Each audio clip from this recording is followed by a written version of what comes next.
телезрители. ВИЧ-инфекция называется вирусом иммунодефицита человека, а СПИД – это синдром приобретенного иммунодефицита. Он развивается в конце заболевания ВИЧ-инфекции. Эта инфекция страшна тем, что он вызывается вирусом, который очень медленно прогрессирует, попав в организм человека. Вирус, он неустойчив в окружающей среде вне человеческого организма.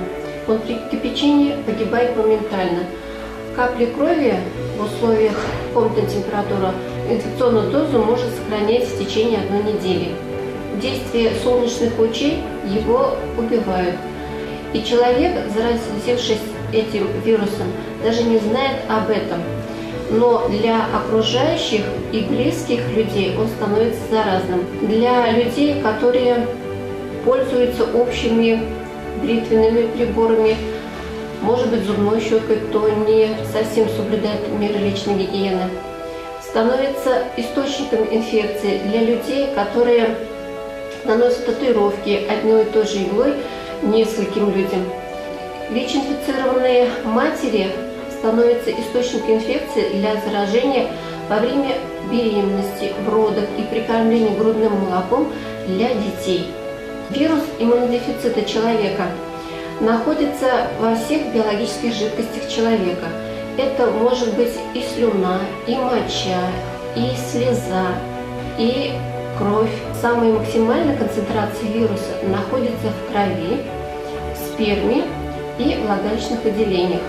Поэтому основными путями передачи этой инфекции является это половой путь передачи, когда один из половых партнеров при половом контакте становится источником инфекции для другого человека. Это парентеральный путь.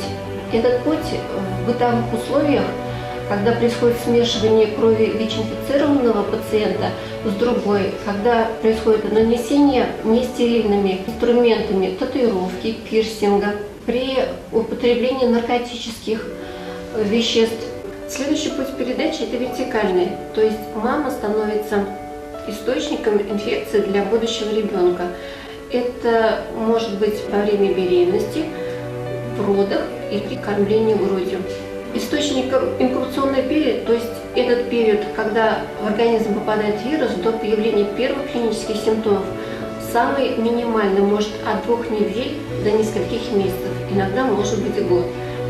Но в среднем это считается от 3 до 6 месяцев. У 30% больных ВИЧ-инфекцией может быть первичное проявление заражения вирусом иммунодефицита человека. Это может быть повышение температуры, это может быть сыпь.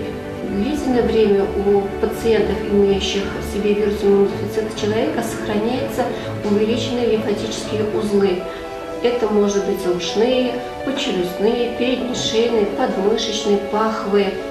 Эти симптомы проходят быстро, и человек их воспринимает как простудные заболевания или связанные с употреблением недоброкачественных продуктов питания. И длительное время человек живет обычной жизнью и может явиться источником инфекции для других лиц. Эта стадия, она сохраняется от 3 до 6 до 10 лет. Эта стадия, она у каждого индивидуальна. Вирус иммунодефицита человека не имеет тех общих клинических симптомов, которые характерны для него.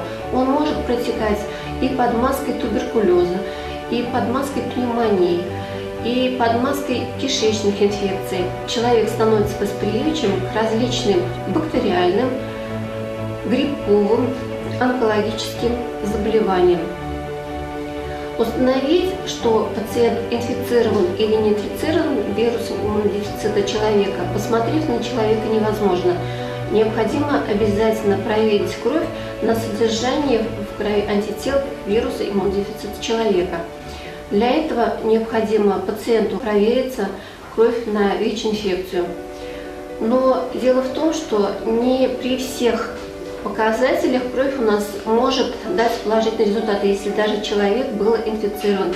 Имеется при этой инфекции серонегативное окно, как мы говорим.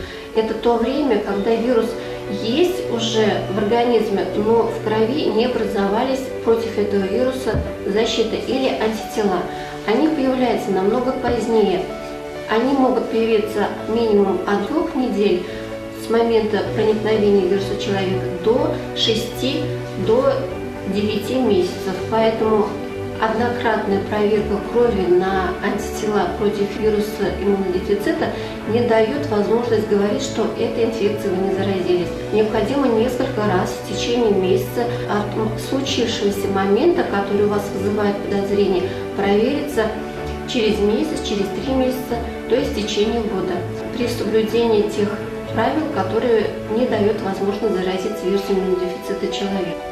Чтобы не заразиться ВИЧ-инфекцией, надо быть ответственным к своему здоровью, потому что это заболевание предотвратимо, если быть осторожными в отношении своего здоровья и заботиться о своем здоровье. По воздуху данная инфекция не передается. В пути передачи я говорила, чтобы не заразиться ВИЧ-инфекцией, необходимо соблюдать простые правила. Это иметь одного полового партнера, быть верным, необходимо быть здоровым, проходить обследование до начала беременности, не злоупотреблять спиртными напитками и, конечно, соблюдать правила личной гигиены. То есть у каждого человека должна быть своя зубная щетка, свой бритвенный прибор. И, конечно же, периодически проходить медицинские осмотры, заботиться о своем здоровье. В городе Канаш на сегодняшний день выявлено ВИЧ-инфицированных пациентов 332 человека. Это для нашего города, я считаю, большое количество, потому что не все ВИЧ-инфицированные еще в нашем городе не выявлены. И некоторые скрывают о своем заболевании, и некоторые не хотят идти на контакт. Но дело в том, что я призываю всех ВИЧ-инфицированных пациентов все-таки подойти и обследовать свое здоровье. Все это проводится в больнице бесплатно. Зная о заболевании, оно будет прогрессировать. И вовремя начатое лечение предотвращает от тяжелых заболеваний и дает полноценную человеческую жизнь. Из 332 пациентов у нас 128 человек умерли от разных причин, в том числе 28 человек умерли в стадии синдрома приобретенного иммунодефицита. Количество из года в год растет, и поэтому эта инфекция, она управляемая. Болеть и не болеть этой инфекцией только зависит от нас с вами. И надо, еще раз я напоминаю, ответственно подходить к своему здоровью, потому что никого из пациентов инфицированных и неинфицированных нет тех симптомов, которые бы указали, что этот пациент больной. Если кто сомневается о состоянии своего здоровья, можете обследоваться кровь на ВИЧ-инфекцию в 116-м кабинете в Канашском межтерриториальном медицинском центре. Не болейте, будьте здоровы!